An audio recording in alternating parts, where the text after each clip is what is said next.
Trump tried to pull the Saudis back into the American wing, and then all of a sudden he kills Khashoggi. Trump was smart about it. He figured, it's not worth destroying American energy policy over one killing. So our favorite meat sack with a haircut from Fox News, Jesse Waters, got up there to critique the Biden strategy vis-a-vis oil prices here domestically in the U.S. and our general relationship with Saudi Arabia and more directly MBS, their leader, right? This guy, of course, he trashes the Iran nuclear deal that Obama did. He said that was stupid because the Saudis and the Israelis hate them. Why would we do that? So when the Cold War ended, we basically pushed the Saudis into the hands of the Russians with this stupid Iran deal.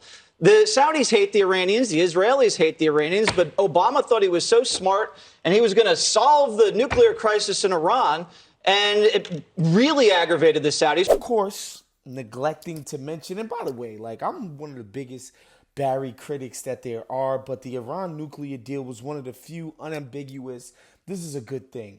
You consider the two disastrous wars we fought in the Middle East, the idea that we would just put a kibosh in any notion that we would go to war with Iran for anything seemed to make sense. To normalize relationships with them seemed to make sense.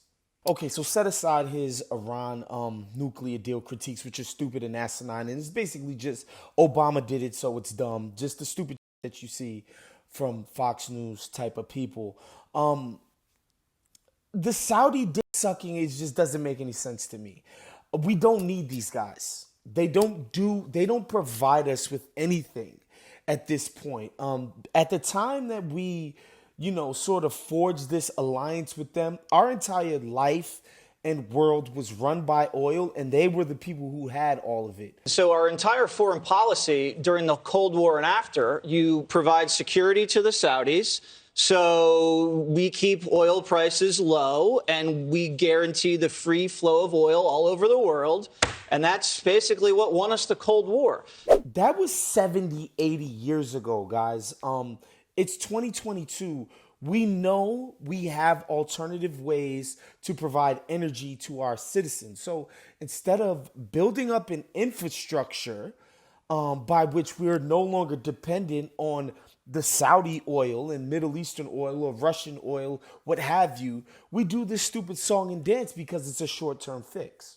So yeah, of course, to me, the bigger issue is that we're not investing in alternative ways to provide energy to Americans than just straight up oil, which again, this is a technology that's 100 and something years old, which is just plain ridiculous in a modern world.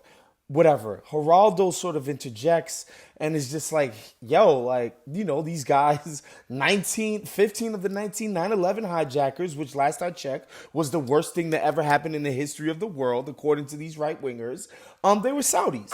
I mean, we embrace a lot of worse things than one death. How about the 15 of the 19 hijackers on 9/11 were Saudis? The Saudis, of course, they put money behind these fundamentalist Islamist communities and schools, etc. That's sort of a breeding ground for this type of thought.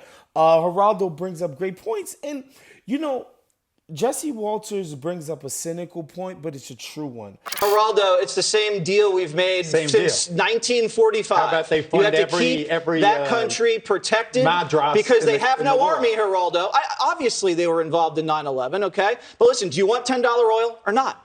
The other solution, Geraldo, is to de-link the United States from world oil prices, and that way we'd have cheap oil in the United States. The murder of Jamal Khashoggi, in comparison to what some of our other allies say, what the Reagan administration was doing with those folks in Central America, or what we've done with leaders in CIA has done with leaders in places like West Africa and Southeast Asia, murdering a journalist is pretty low bar when it comes to American allies in the past. So in that respect, Jesse Waters, is kind of onto something.